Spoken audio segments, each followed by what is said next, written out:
ஆனால் இப்போ கடைசியாக நீங்கள் என்ன சொன்னீங்கன்னா சாப்பாட்டுக்கும் குணத்துக்கும் ஏதோ பற்றி ஒரு பழமொழி மாதிரி ஏதோ சொன்னீங்களா, அது திரும்பி சொல்லுங்க. ஏதோ யோகி. அதாவதுங்க, சரி, கண்ணதாசன் வந்து ஒரு கட்டுரையில் எழுதி, கண்ணதாசன்னால யாருன்னு தெரியாது தெரியாமல் இருக்காதுங்க, அவ்வளோ சினிமா பாட்டு எழுதியிருக்கிறாரு. அவர் வந்து ஒரு கட்டுரையில் எழுதியிருக்கிறாரு, ஒரு நாளைக்கு ஒருவேளை சாப்பிடுகிறவன் யோகி, யோகத்தில் இருக்கக்கூடியவன். சரிங்களா? ஒரு நாளைக்கு 2 வேளை சாப்பிட்டான்னா அவன் போகி. போகினா அந்த உணவு போகத்தை அனுபவிக்கிறவன், அதில் வாங்கிடுறவன். நீங்கள் 2 வேளை சாப்பிட்றவங்களையே போகி. 3 வேளை சாப்பிட்டான்னு வைங்க, அவனுக்கு ரோகி, நோய் வாய்ப்படுவான். நோய் வர வைக்கிறது தான் 3 வேளை சாப்பிடணுமா. நாங்கெல்லாம் அப்போ 12 மணிக்கு வேலைக்கு போய் 4 வேளை சாப்பிட்றீங்களா? உங்களுக்கெல்லாம் பேர் துரோகி. ஏன்னு கேட்குறீங்களா? ஒரு நாளைக்கு ஒரு ஆள் 3 வேளை தான் சாப்பிடணும். சரி, எப்போ நீங்கள் 4ஆவது வேளை சாப்பிட்றீங்களோ இன்னொருத்தர் சாப்பாடை நீங்கள் சாப்பிட்றீங்க.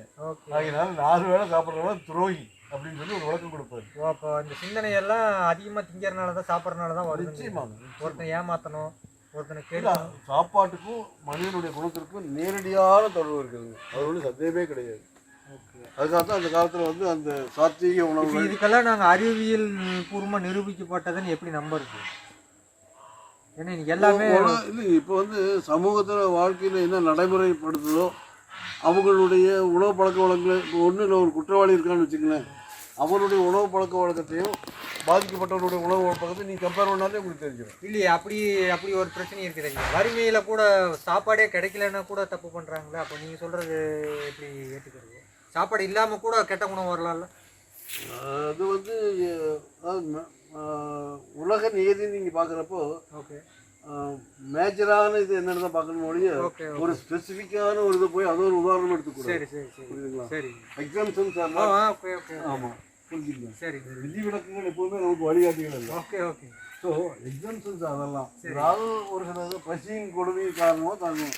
ஆனால் ஒன்று நீங்கள் தெரிஞ்சுக்கணும், பசிக்காக திருடுகிறவனை விட ருசிக்காக திருடுகிறது தான் அதிகம். அதாவது வேற என்ன சொல்கிறேன், பசிக்காக கெடுதல் செய்கிறவன் விட ருசிக்காக கெடுதல் செய்யறது அதிகம். அதை நீங்க ஒத்துக்குவீங்கன்னு நினைக்கிறேன். அப்ப அந்த ருசி எப்போ வருதுங்க? சாப்பாட்டுக்கு மேல அதிகமா, அளவுக்கு அதிகமா கன்சியூம் பண்ணும்போது நம்ம மைண்ட்ல டிஸார்டர்ஸ் ஆயிடுது. கண்டிப்பா வருது, ஆசை அதிகமாகுது, வரம்பு மீறின அனுபவிக்கணும்னு தோணுது. கண்டிப்பா அதெல்லாம் அவருடைய தூண்டுதல் தான். அதுக்காக ஸ்பைசஸ், இந்த வாசனை பொருட்கள் இதெல்லாம் கொஞ்சம் அளவாக சாப்பிடணும். உணர்ச்சி தூண்டக்கூடிய உணவுப் பொருட்களே நிறைய இருக்குது.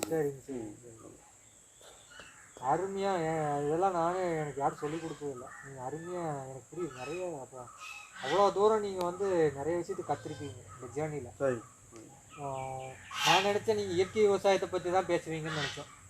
ஆனால் இல்லை, அது சம்மந்தப்பட்ட புத்தகம் நிறைய படிக்கும்போது நமக்கு கொஞ்சம் ஒரு விருப்பமும். ஆனால் நீங்கள்லாம் கரெக்டான அட்வைஸ்ன்னு சொல்லக்கூடாது, நீங்கள் கரெக்டான டெக்னிக்கல் டேர்ம்ஸ் யூஸ் பண்ணி எங்களுக்கு புரிகிற மாதிரி சொல்கிறீங்களா, அதுதான் மிகப்பெரிய விஷயம். இப்போ நீங்கள் சொல்கிறத நாங்கள் கேட்கணும்னு சொல்லாமல் அதுக்குண்டான சரியான விளக்கத்தை கொடுக்குறீங்க. பார்த்தீங்களா, மெச்சூரிட்டின்றது அங்கே தான் இருக்குது. ஆச்சு இல்லைங்க, வயசு 78 ஆச்சு இல்லை, 78 நம்பவே முடியல, அதிகமாக இருக்கீங்க. ஓகே, போதுட்டாரு.